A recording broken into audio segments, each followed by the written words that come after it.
मूक नायक पुरस्कार, भारत का संविधान और शाल के द्वारा उनको मूक नायक पुरस्कार दिया जा रहा है। यहाँ पर जोरदार तालियां होनी चाहिए।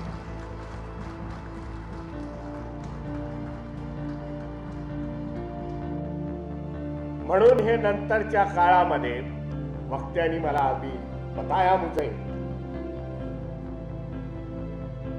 कि बाबा साहब की पतन जो है 103 साल होने जा रहे हैं बाबा साहिब ने जब मूक नायक शुरू किया था। चाहे दलित हो, आदिवासी हो, इस तरह के मुद्दे नहीं उठा रहा था और 100 साल से ज़्यादा हो गए हैं, 103 साल हो रहे हैं, लेकिन आज भी जो स्थिति है वही की वही बनी हुई है। मीडिया आज भी हमें इग्नोर करने की कोशिश करता है। वो सोचता है कि जैसे हम लोग यहाँ पर एग्जिस्ट ही नहीं करते हैं, हमारे मुद्दे उठाता ही नहीं है, उनको लगता है कि हमें इग्नोर करके काम चल जाएगा, लेकिन अब ऐसा नहीं है।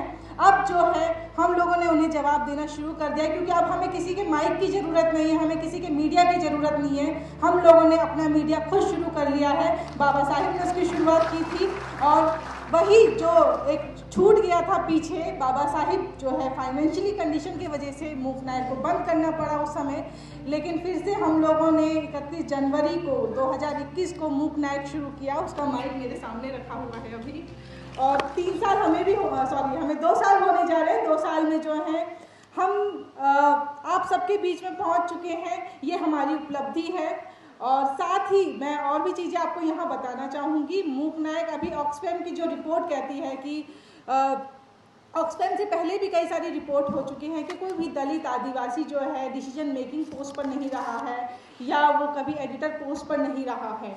इसकी वजह से ही जो है हमारे मुद्दे सामने नहीं आ पाते, क्योंकि एक ही तरह के लोग हैं वहाँ पर, एक ही तरह का काम करता है। जो शोषण कर रहा है वही खबरें भी बना रहा है यहाँ पर।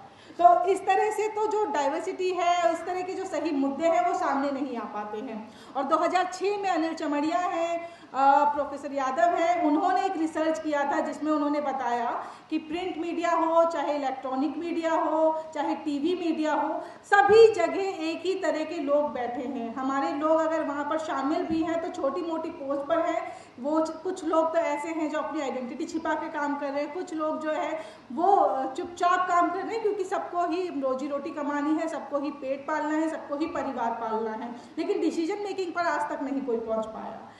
इसी तरह 2019 में भी यही रिसर्च आया था, उसमें भी सेम यही था कि टीवी, रेडियो, चाहे प्रिंट हो, चाहे डिजिटल मीडिया हो, इनमें भी कोई भी अभी तक दलित आदिवासी जो है डिसीजन मेकिंग पर नहीं पहुंच पाया था।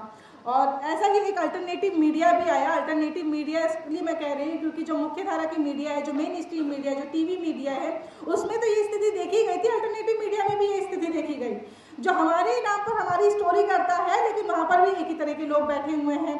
तो वो किस तरह का अल्टरनेटिव मीडिया? 2019 में भी यही रिपोर्ट आई। 2022 में एक और रिपोर्ट आई ऑक्सफैम की, जहाँ पर डाइवर्सिटी देखी गई। और डाइवर्सिटी में जिसका नाम पहली बार आया 75 साल बाद ऐसा हुआ कि किसी मीडिया ऑर्गेनाइजेशन में डाइवर्सिटी देखी गई, तो वो था मूक नायक था। तो ये हम लोग ये करना चाह रहे हैं ताकि हम लोग सरकार बदलने नहीं आए हैं। हमारे सरकार बदलने से कुछ नहीं होगा, क्योंकि हमारी स्थिति वैसी की वैसी ही बनी रहती है। कितनी सरकार आई है, कितनी सरकारें गई हैं, क्या हमारी स्थिति बदली है? उसमें कुछ भी हमारी स्थिति नहीं बदलती है।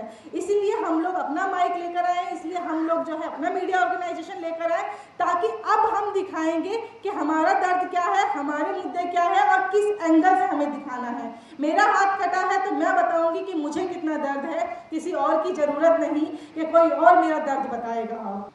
और बाबा साहब ने कहा कि हमारे पास अगर हमारे मुद्दों को डिस्कस करने के लिए मंच नहीं होगा तो फिर हमारी समस्याओं के समाधान का भी कोई रास्ता नहीं निकलेगा।